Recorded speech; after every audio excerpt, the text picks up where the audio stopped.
법문 들으시는 모든 분들이 재앙은 소멸하고 소원은 성취해서 부처님 전에 복 많이 지으시기 바라원드립니다.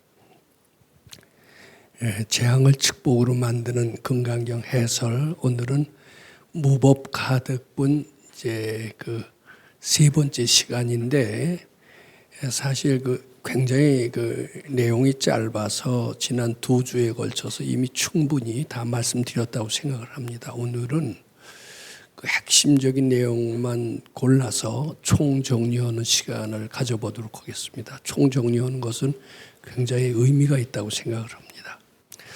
근데 우리가 가끔 나무는 보고 숲은 보지 못한다라는 얘기가 있듯이 금강경 해설을 하다 보면은 금강경의 역사에 대해서 전혀 모를 수가 있어요. 근데 역사를 알고 공부하는 것은 상당히 그 전체 뜻을 잘 이해하는데 굉장히 도움이 된다라는 것을 저는 여러 전공 분야에서 느낍니다. 특히 이제 우리 과학 쪽을 제가 전공을 했는데, 과학의 계산 문제는 굉장히 잘 풀어도 과학에 대한 역사를 잘 모른다면은 도저히 훌륭한 논문을 쓸 수 없다라는 것을 제 경험을 통해서 많이 알고 있습니다. 금강경을 아무리 해설을 잘하고 또 아주 말씀을 잘하고 사람들한테 감동을 주셔도 금강경에 대한 역사를 잘 알고 강의하시는 것과 그렇지 않은 것은 굉장히 틀립니다. 그래서 문사철이라고 그래서 이 역사는 지혜를 일깨우는 학문이다, 이제 그렇게 전 이해를 합니다. 그러면 이 금강경은 우리가 알다시피 서가열애께서 가장 밝으실 때 설하시는 가르침, 어떻게 보면 가장 밝으실 때 설했던 가르침이기 때문에 서가열의 가장 핵심적인 가르침, 이렇게 이해할 수가 있습니다. 그런데 가장 부처님에 대한 핵심적인 가르침이라고 하지만은 그 불교를 믿는 후학들은 다 금강경만 하지 않습니다. 부처님이 말씀하신 여러 가지가 있죠. 법화경도 있고 화엄경도 있고 열반경도 있는데 또 아함부경전도 있는데 다 가장 핵심적인 가르침이라고 하지만은 다들 금강경만 공부하는 게 아니라 뭐 법화경, 법화종파가 있습니다. 화엄경, 화엄종파가 있습니다. 남방불교에는 아함부경전으로는 그런 종파가 그쪽 것만이 최고다라고 다 공부하고 있습니다. 근데 우리나라에서는 어째서 금강경이 대세를 이루느냐 하면은 한국 불교에 가장 영향을 많이 주신 큰 스님은 우리나라 스님이 아니라 중국의 해능대사였습니다. 해능대사는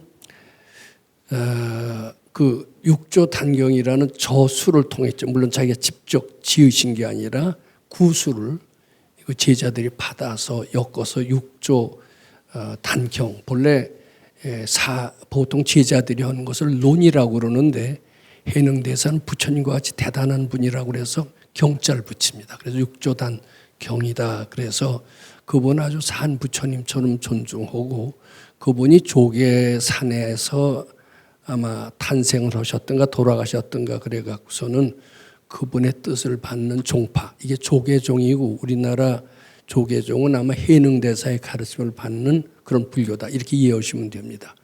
근데 해능대사는 그 육조단경에 그렇게 나옵니다. 금강경을 굉장히 예찬하셨어요.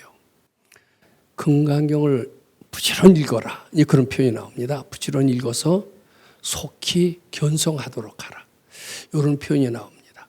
그러면은 금강경은 무슨 경이냐, 이렇게 이제 사람들이 물어보면은 이것은 견성 성불을 하는데 필요한 경이다, 이렇게 이해를 대부분들이 하는 것 같습니다.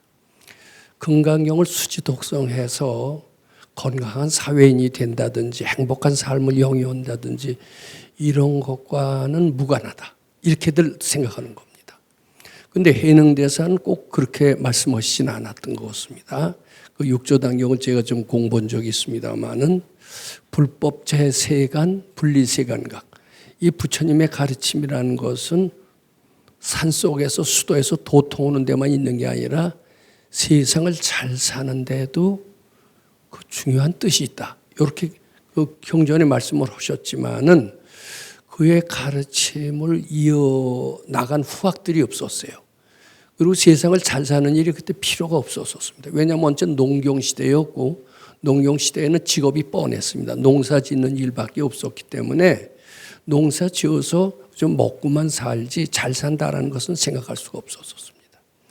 근데 서양에서 이제 그 산업혁명이 일어나면서 굉장히 과학, 물질 문명이 발달하면서 다양한 직업이 생기고, 그리고 농사만이 아닌 다른 수많은 직업이 생기면서 사람은 농사 짓고 수도하고 이런 단순한 생활로는 할 수가 없고, 사회적인 부를 창조하고 그리고 지혜를 개발해서 과학 문명을 발전시키는 이것도 수도에서 깨달음을 얻는 것 못지않게 굉장히 중요한 면이 있구나 이렇게 생각을 했는데, 금강경을 거기에다가 소화시켜서 접목을 시켜서 깨달음도 얻지만 견성도 하지만은 사회생활을 잘 할 수 있다라는 선각자가 아마 해능돼서 이후로는 뚜렷이 보이는 것 같지 않습니다. 저는 다행히 금강경이라는 가르침이 견성성불하는 데만 통하는 것이 아니라 건강한 사회인이 되고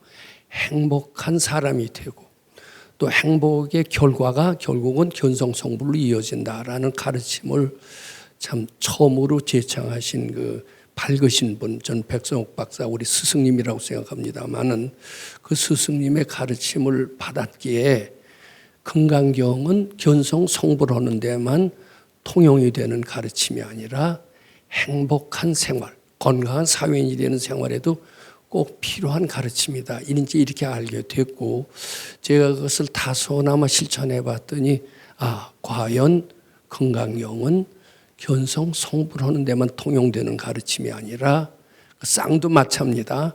건강한 사회생활도 잘해서 유능한 인재가 되고 유능한 인재가 되는 것이 바로 견성성불과 다르지 않다라는 그런 우리 스승님의 가르침을 참으로 이해하게 됐다. 이렇게 말씀을 드립니다. 그러면은 그런 가르침에 입각해서 금강경을 해설해야 됩니다. 그런 가르침에 입각해서 해설하지 않는다면 수도에서 도통하는 가르침으로밖에는 해석될 수가 없습니다.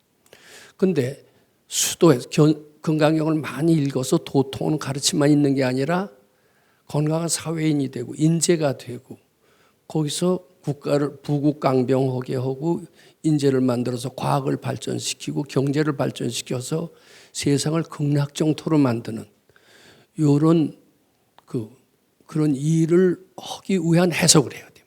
해석을 하더라도 그것이 이제 좀 우리 밝은 이 시대의 성각자이신 우리 선생님이라고 생각을 하는데, 이제 그 가르침에 입각을 해서 제가 이제 말씀을 드리는 겁니다. 저는 어떻게 보면 금강경에 대한 이해와 그런 각오를 가지고 지금까지 쭉 금강경을 해설을 해 왔습니다.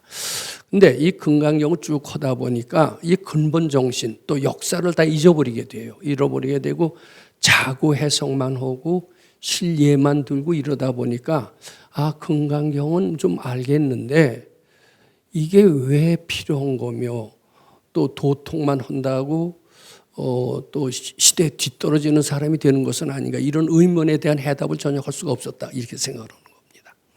자, 우선 견성성불뿐만 아니라 행복해지고 유능해지는 두 마리의 토끼를 동시에 잡는 금강경 해설, 그것을 하려면은 즉 요 금강경 공부하기 전에 꼭 이해해야 할 4대 진리를 일단 이해해야 됩니다. 요 4대 진리는 금강경을 제대로 해석하는 데는 꼭 필요한 진리다. 이렇게 해야 됩니다.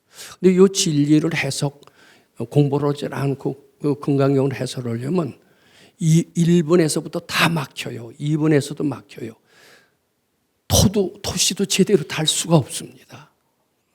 그리고 이게 견성성불하는 데 도움이 될지는 몰라도 적어도 유능한 인재가 되고 국가를 부국강병시키게 하고 경제를 발전해서 이 땅을 극락정토로 만드는 데는 거의 기여할 수 없다. 이제 이런 생각을 하는 겁니다.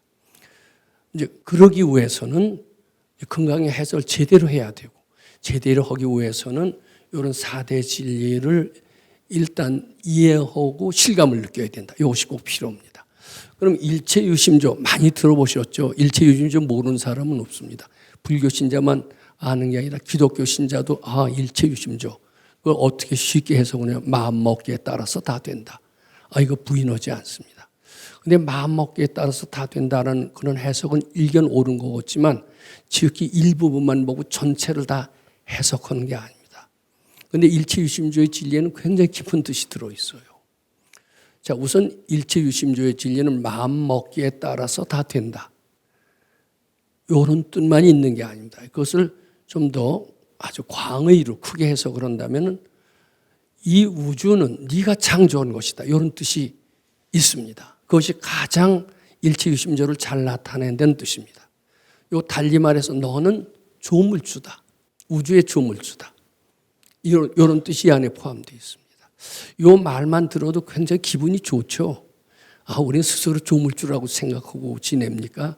항상 아웃사이더라고 생각하면서 쫄면서 근심 걱정하면서 바들바들 떨면서 지냅니까? 근데 부처님께서 뭐라고 얘기하셨냐? 쫄지 마라. 너희들은 우주의 주인이니라. 이게 부처님이 깨달았고 나서 모든 사람의 그 마음속에는 부처의 성품이 있다. 이것이 제일 먼저 깨달은 오도송이나 마찬가지다. 이렇게 보시는 겁니다. 근데 이 일체유심조의 진리에서는요, 요 4대 진리가 다 나와요. 공의 진리, 불의의 진리, 구족의 진리, 이게 다 똑같은 겁니다. 그리고 여기서 또 한 가지 더 충분한 인과응보의 진리도 여기서 나옵니다. 이 불교의 핵심 진리는 일체유심조의 진리예요.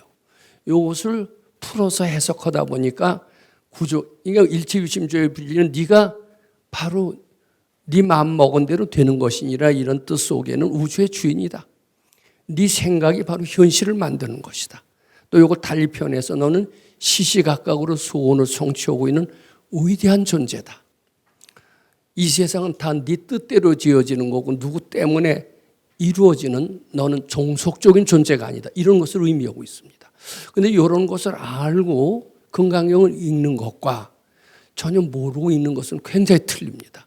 모르고 읽으면 어느 한쪽 골로만 계속 빠져들어가서 운물한 개구리의 신세가 되는 것을 미워놓을 수가 없습니다. 그래서 사실은 금강경 해설은 아무한테서 듣는 게 다 되는 게 아닙니다. 깨지신 도인한테서 들어야 됩니다. 근데 도인이 없으면 차라리 도인의 말씀을 갖고 혼자서 하는 게 더 낫습니다. 엉터리들 선무당에 사람 잡는다는 많이 들었죠.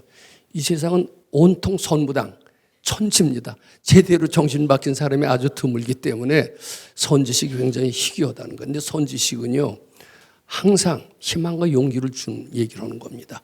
맥 빠진 얘기하는 사람은 벌써 선지식이 아니라는 것을 대뜸 아셔야 됩니다. 네가 바로 우주의 주인이로다. 이거 이상 우리가 희망과 용기를 주는 게 없습니다. 네 마음 먹은 대로 현실은 이루어지고 있는 것이다. 이 현실은 다 그대들의 소원, 그대들이 다 불러온 것이다. 죄업이고 재앙이고 축복이고 누가 준 것이 아니다. 너희들이 불러왔기 때문에 너희들이 또 마음만 먹으면 물리칠 수도 있는 것이다. 야, 얼마나 고마운 말씀이세요. 우리 그거 알고 건강히 읽으셨어요? 모르고 그저 소원 성취만 된다. 그래서 달달달달 칠떡. 요거만 하십니까? 아니시잖아요. 근데 이걸 알고 읽으시면은 소원 성취에 매달릴 필요가 없어요. 내가 우주의 주인인데 소원 성취에 매달리는 것 자체가 깜깜해지는 연습을 하는 것이다. 일단 이렇게 하셔야 됩니다. 자, 그래서 내 마음 먹은 대로 되는 것이다. 근데 내 마음 먹은 요 일체유심조의 진리는 구족의 진리와도 똑같아. 내가 그대로 부처다. 그리고 이 세상의 모든 것들은 나의 화신이라는 거예요. 부모, 형제, 처자. 이게 남인 거 같죠? 아니, 알고 보면은 내 분별이 만들어낸 허상, 즉 나의 분신이라는 거예요. 부처라고 하는 것까지도 분신이라는 거예요.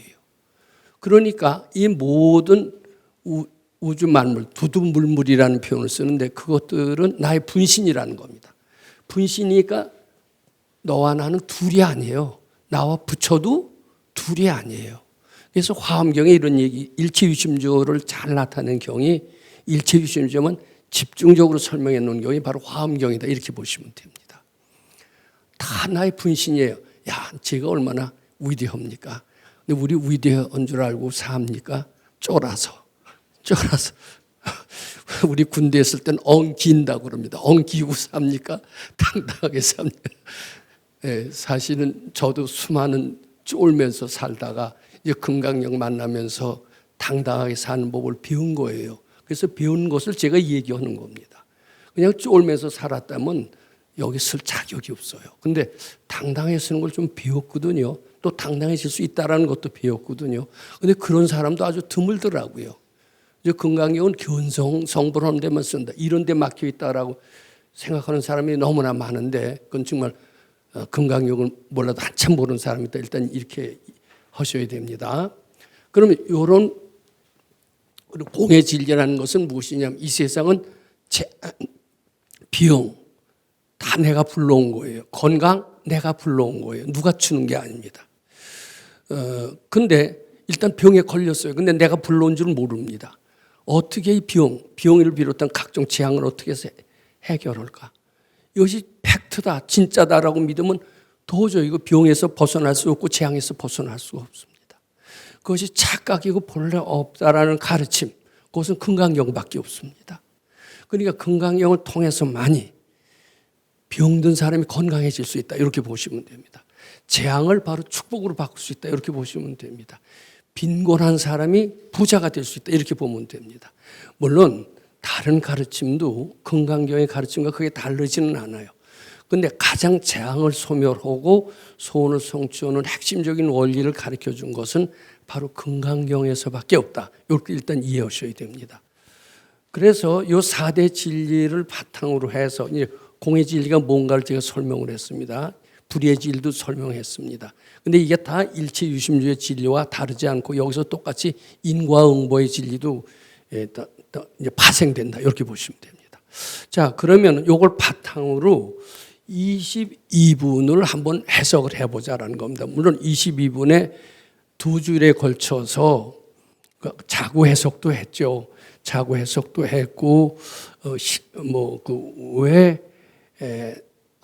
안옥따라 삼약사몰에 내지 무유소법 가득일세 심형 안옥따라 삼약사몰이니라 이제 이렇게 얘기하면서 그 신뢰도 들은 적도 있었습니다. 근데 오늘은 이 역사를 얘기하고 즉 나무만 보지 말고 숲을 보자라는 지금 거시적인 관점에서 하나하나 검토하는데 이 22분을 가장 나타내는 키워드가 있어요. 즉 대소의 분별심을 내지 마라. 이 대소라는 것은 크다 작다의 분별 내지 말라는 겁니다. 이건 다른 말해서 여기 재앙 축복 이것을 분별 내지 마라. 빈곤 부자 다르다고 분별 내지 마라. 즉 분별심을 내지 마라. 이런 뜻이 됩니다. 분별심은 굉장히 해로운 뜻이다. 이것이 금강경 22문에 포함되어 있습니다. 그 다음에 소득심을 내지 마라. 무소득심하라. 이런 뜻이 또 22문에 포함되어 있습니다. 그러면 어떤 구절로 봐서 그런 것이 포함되어 있다고 하는 거예요. 이렇게 의문을 가지실 수가 있죠. 그래서 이 금강경 22분을 제가 한번 해석을 일단 해보도록 하겠습니다. 뭐 다들 외우시니까 일단 해석의 말씀을 드린다면 수벌이 백불언하되 세조나 불이득 안에 따라 삼약사머리가 위무소득이 하니까 수벌이 존자가 부처님께 질문을 드리는 거예요. 부처님이시오. 부처님이 안옥따라 삼약사머리는 최고의 깨달음입니다. 최고의 깨달음을 최고의 깨달음이 커요, 안 커요? 굉장히 크죠. 이것은 대예요. 나는 깨쳤다, 도통했다. 이젠 우주가 내 것이다. 다 이제 이렇게 깨친 사람이 심정이 어떤지 저 안 깨쳐봐서 모릅니다만은 깨쳤다면 그런 생각을 할 수도 있을 것이다. 이런 생각은 짐작할 수가 있죠. 그럼 소득심을 내겠느냐 이렇게 물었어요. 이제 그렇게 물었더니 이제 그래 소득심을 내겠습니까? 이렇게 물은 게 아니라 큰 깨달음을 얻었지만은 소득심 따위는 내지 않으시겠죠. 이렇게 물으신 겁니다. 위무소득이 아니까. 그랬더니 불어나사대 그렇고 그러니라. 소득심을 내지 않는다는 겁니다. 근데 나는 큰 거를 깨쳤을 때도 소득심을 내지 않지만 요 구조를 잘 이해하셔야 돼요.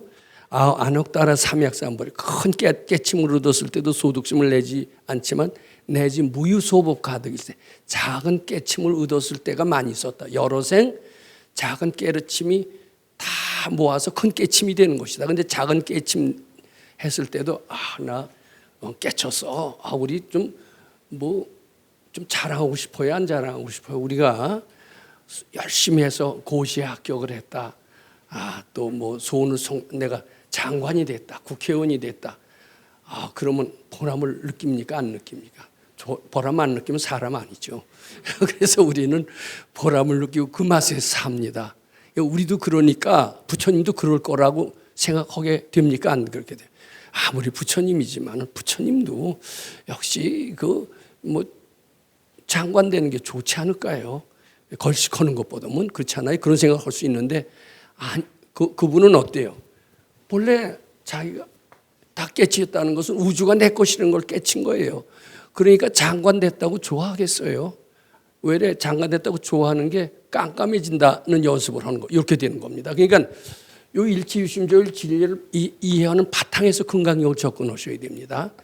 요걸 이제 다시 말한다면은 이제 수보리 존재가 부처님이 크게 도통을 하셨어. 도통하셨다는 것은 우주가 내 것이라고 깨치신 거예요. 난 조물주다 이걸 깨치신 거예요. 우주는 내 마음대로 할 수가 있다. 이거 깨치셨을 때 기분 좋다. 나는 이제 보람을 느낀다. 수도한 보람을 느낀다. 보통 사람들이 그렇듯이 부처님도 그럴 거냐 이런 겁니다. 근데 부처님이 사실은 우주가 내 것이다라고 알면은요 절대로 기분 좋을 일이 없죠. 기분 좋다라는 것은 자기가 그냥 열등하다고 느끼다가 하나 성취가 되면 굉장히 기분이 좋잖아요. 그런 보통 범부들한테나 소득심이라는 게 적용되는 거지 부처님한테는 적용되지 않을 것 아닙니까? 이렇게 물었더니 그렇다. 나는 큰 깨달음을 얻었을 때도 별로 기분 좋아서 자랑하고 싶지도 않을 뿐만 아니라 작은 깨르침 할 때도 다 들뜨거나 자랑하는 마음이 추호도 없었다. 이런 뜻이 됩니다. 그러니까 나는 큰 거라고 해서 좋아하고 작은 거라고 해서 덜 좋아하지 않는다. 또 재앙이라고 해서 싫어하지 않고 축복이라고 해서 좋아하지도 않는다. 또 착할 선자 선하다고 해서 기뻐하지 않고 악이라고 해서 싫어하지 않는다. 누가 나를 좋아한다고 해서 그 일을 이뻐하지도 않고 나를 미워한다고 해서 또 싫어하지도 않는다. 이런 뜻이 포함되어 있습니다. 즉 분별심 내지 마라. 이런 뜻이 됩니다. 분별심은 굉장히 해로운 것이다. 내가 큰 성공을 했다고 해서 마음이 들뜨는 거 이게 아무 해가 없다고 생각합니다. 그래서 사람들은요 부처님 같은 성자 빼놓고요 대부분의 사람들은 조금 성공을 하잖아요. 그럼 어때요? 입이 근질근질해요. 자랑을 하고 싶은 겁니다. 그게 인지상정이고 하나도 나쁜 거 같지 않죠. 사람이 그 맛에 살지 말이야. 자랑도 못하면 무엇 때문에 산단 말이냐. 이제 이렇게 됩니다. 근데 이제 부처님이 보기에는 조금만 성공해서 자랑하고 가문의 영광으로 알고 잔치를 베풀고 이런 걸 보고 한심하게 생각하는 거예요. 너는 우주의 주인인데 네가 우주의 주인인 걸 모르고 자그만 성공에 만족한다면은 한심하게 볼까요? 한심하게 보는 게 당연하겠죠. 그리고 그런데 자꾸 분별심 내는 것은 점점 자기를 작게 만드는 겁니다. 이게 부처님 딱하게 보시는 거예요. 제발 분별심 내지 마라. 분별심이 얼마나 해로운 것이냐. 이렇게 얘기를 하십니다. 근데 우리는요, 분별심 내는 맛에 살아요.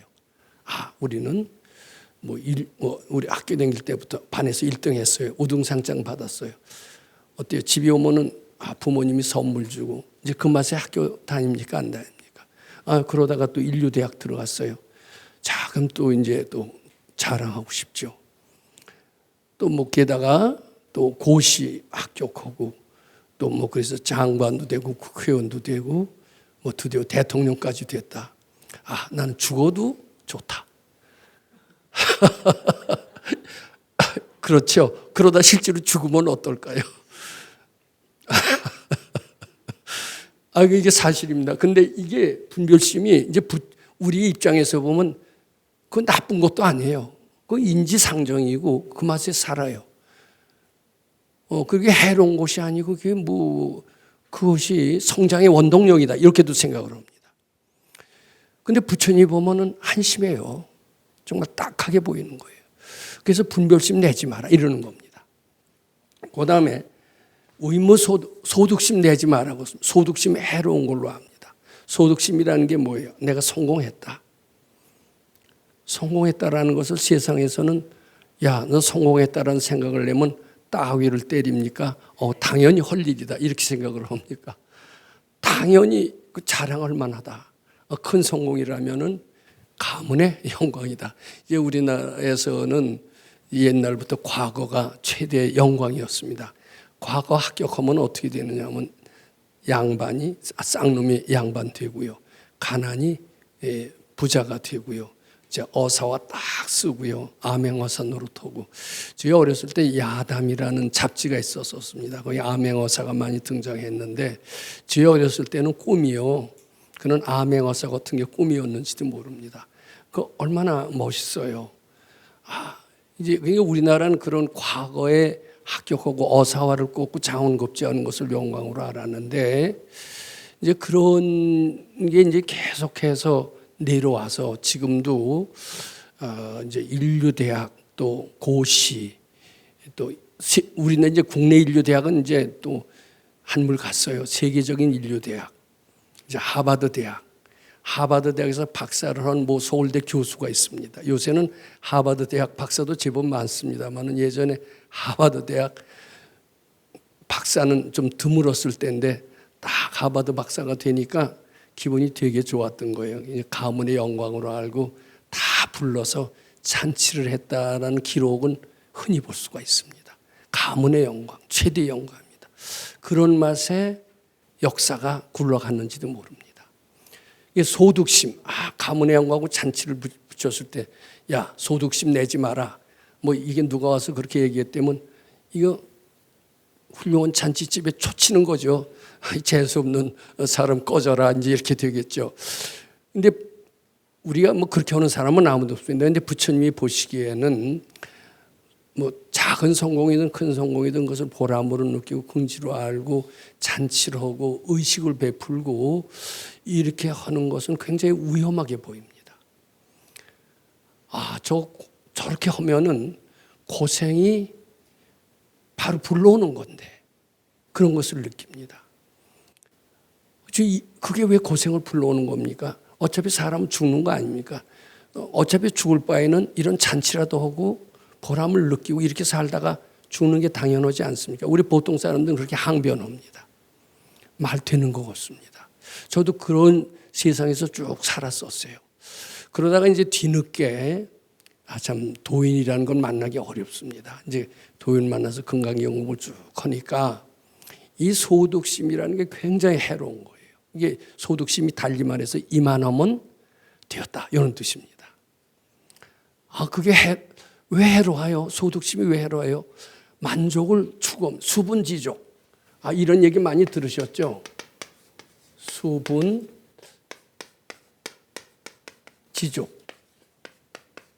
자기의 분수에 따라서 나는 1,000억짜리 부자는 못 되더라도 한 100억짜리 부자는 되겠다. 난 100억짜리 부자는 바라지 않아도 10억짜리 부자는 됐으면 좋겠다. 나 10억도 필요 없다.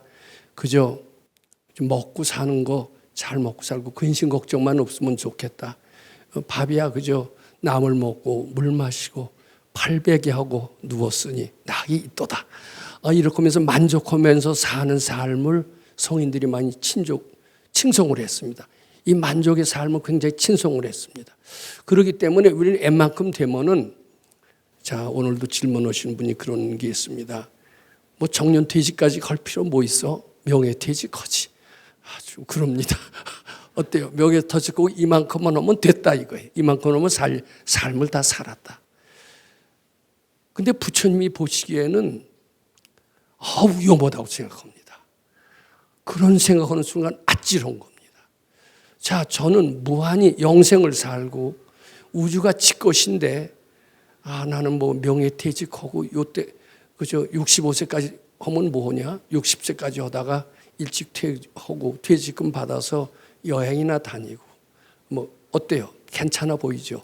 근데 괜찮아 보이고 이만하면 됐다 하는 순간 무서운 함정이 들어있다. 그리고 한없는 내리막길로 간다. 내리막길로 간다 그러면 아찔해야 안 내찔해. 근데 내리막길은 덜해요. 내 생에 사람 몸도 못 받는다. 이렇게 되면은 그때는 긴장하지 않을 수 없습니다. 근데 요게요 빈말이 아니라 정말 제가 지금 농담처럼 하고 있지만 엄연한 사실이라는 겁니다. 또 이런 것을 일깨워서 소득심을 막아주는 것은 바로 수도인으로서 불자로서 꼭 해야 된다는 겁니다. 이것은 우리가 금생만 살지 않는다는 거예요. 영생을 산다 이거예요. 그리고 우리는 그 아웃사이더가 아니라 우주의 본래 주인으로 태어난 사람입니다. 주인 노릇을 해야 우리는 무궁한 발전이 있다는 겁니다. 그런데 항상 주인으로 살고 하물며 우주의 주인인데 이만하면 됐다라는 것은 해선 절대로 안 되는 겁니다. 있을 수 없는 얘기입니다. 그런 순간 소원송치가 돼요. 나는 이만하면 됐다. 더 이상 향상 발전을 막는 겁니다. 그런데 이제 요새도 저는 이제 이게 신문에 나온 얘기하고는 좀 틀립니다만 얼마 전에 어떤 장관의 동생이 가톨릭 주교였습니다. 근데 세상을 떠났죠. 젊은 나이로 세상을 떠났는데 아주 평소의 행동 거지가 너무나 훌륭하시고 모범적이도 해서 많은 사람의 존경을 받았다고 그럽니다. 가장 가난한 주교, 청빈한 주교. 그렇게 길게 살면 뭐 하느냐? 짧고 굵게. 어때요? 멋지죠? 나는 오래도록 살고 싶지 않다. 짧고 굵게 살 것이다.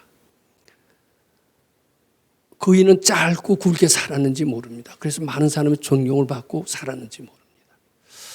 근데 이 가톨릭에서는 그 일을 아마 성인의 위로 올렸는지는 모릅니다. 어떻게 된지는 모르겠어요. 거기에는 가톨릭에는 뭐 수녀들은 성녀라는 그런 계급이 있고요. 신부들 중에서도 역시 성자의 칭호를 붙이는 분이 있는 것 같습니다. 우리나라 김대건 신부 같은 분은 성자가 들어가는 그런 대단한 성인군에 속한다고 그럽니다. 근데 일찍 세상을 떠났어요. 일찍 세상을 떠난 것은 우리 발근이의 관점, 불교의 관점에서 보면은 살기 싫다가 되는 겁니다. 나 더 살고 싶지 않다. 그래서 일찍 떠난다는 거예요.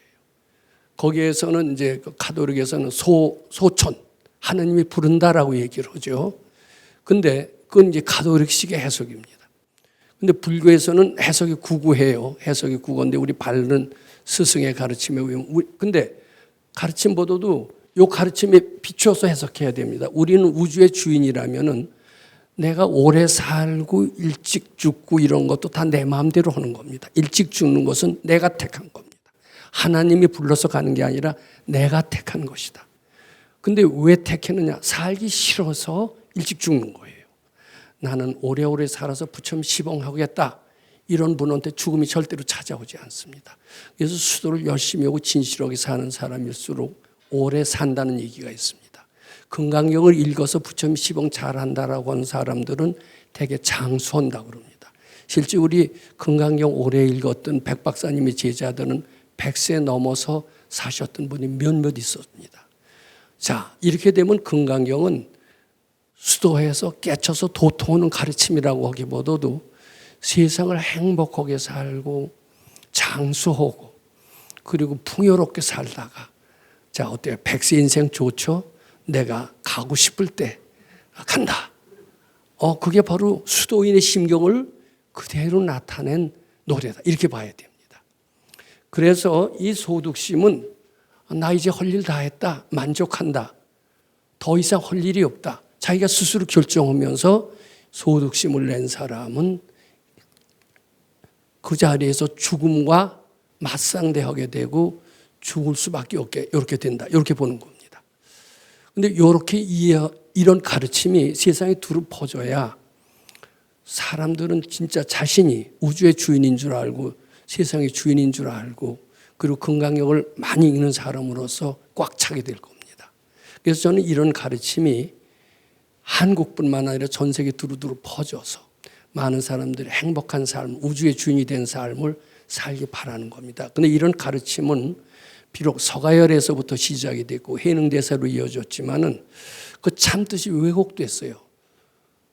그리고 대개 수도하다가 도통하는 가르침만으로 건강경을 이해하고 있습니다. 그것도 어떻게 하냐면 고생하다, 고생 끝에 깨친다. 그리고 행복하다 깨친다가 아닙니다. 열심히 수도하고 난행고행하고 배슬이 여병이나 무연화심이요. 그냥 추위에도 견디고 더위에도 견디고 배고픔도 견디고 이런 고생 끝에 도통을 한다. 이렇게들 알고 있어요. 근데 절대 그렇게 하는 것은 건강경을 참뜻이 아니라 건강경은 어떤 것이냐. 건강경을 읽어서 견성하는 것이다라는 그런 가르침이 분명히 있는데 상당히 오해하는 것은 건강경을 읽어서 고생하다가 고생을 극복하고 깨친다. 이렇게 이해하는 것이 참뜻처럼 이렇게 전달되고 있습니다. 사실 그게 아니라 고생은 건강경을 수행해서 고생이 되는 게 아니라 자기 업보가 고생을 시키는 거예요. 그런데 건강경을 읽으면은 이 업보로 인한 고생을 축복으로 전환시키면서 처음에는 고생이 될지 몰라도 업보 해탈하면서 점점 축복으로 재앙을 축복으로 바꾸면서 행복해짐을 살다가 드디어 행복이 자꾸 넘쳐서 지혜가 나고 지혜가 나다가 유능한 일을 하다가 결국은 깨치는 것이다. 이렇게 돼야 됩니다. 그런데 지금 세상 사람들이 건강경을 할 때 어떻게 합니까? 서가열의 가장 핵심적인 가르침인 것도 모릅니다. 설사 가르침을 알아도 해능대사의 말씀을 글자 그대로 해석을 해서 열심히 수도해서 도통하는 가르침만으로 압니다. 열심히 수도해서 도통이 되려면 난행고행을 한다라고 하고 즐겁고 행복하고 유능하게 살다가 도통한다라는 것은 거리가 멀다라고 잘못 알고 있습니다. 이것도 상당히 잘못된 가르침으로 저는 밝은 스승께 배웠습니다. 그런데 제가 보니까 그래요. 괴롭다가 죽으면요 대개 사람 몸 못 받는다고 그럽니다. 행복하셔야죠. 또 단명하다가 세상 떠나면 사람 몸 못 받는다고 그럽니다. 그건 그 밝은 스승의 얘기입니다. 행복하셔야 됩니다. 그리고 장수하셔야 됩니다. 그러고 세상 떠나야 사람 몸도 받고 또 세세생생 이렇게 된다. 이런 해석이 꼭 필요하다라고 이렇게 보는 겁니다. 자, 그래서 분별심, 소득심은 세상에선 하나도 나쁜 것이라고 생각하지 않고 이런 분별 능력이 있어야 출세도 하고 성공도 한다라고 생각합니다. 소등심은 자긍심으로 알고 자긍심이 있어야 성공도 하고 행복해지고 출세도 하고 이렇게 합니다. boys, be ambitious. 소년이요, 야망을 가져라. 야망을 갖고 성공을 했다고 칩시다. 성공은 넘치고 소득심 안 낸 사람이 있을까요? 잘난 척 안 하는 사람이 있을까요? 잘난 척하면 그게 왜 나쁘냐? 그게 보람 아니냐? 이렇게 또 해석을 하는 것이 이게 삶의 주류를 이루고 있습니다. 그런데 그런 것은 이 건강경 잘 하신 분의 눈으로 보면 굉장히 위험한 겁니다. 잘난 척하시 너는 더 큰 것을 얻을 수 있는 그런 위대한 존재인데 왜 자신의 본연의 그것을 모르고 작은 성공에 만족해서 소득심을 내고 분별심을 하느냐 이렇게 되는 겁니다. 그런데 그렇게 하는 길이 무엇이냐? 우리가 지금 하는 것처럼. 그런데 건강경 1독 갖고는 안 됩니다. 건강경 7독을 하셔야 됩니다.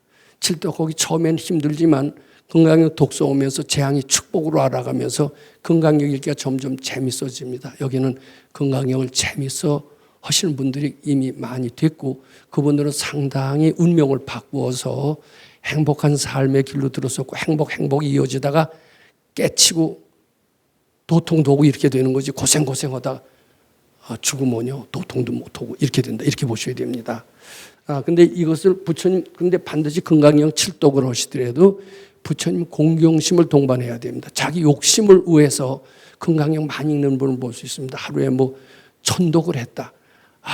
이게 욕심으로 해서 자기 이기적인 목적으로 읽는 겁니다. 이기적인 것의 반대는 부처님 시봉하는 겁니다. 자, 이렇게 해서 건강경 22분을 대충 정리해 봤습니다. 감사드립니다.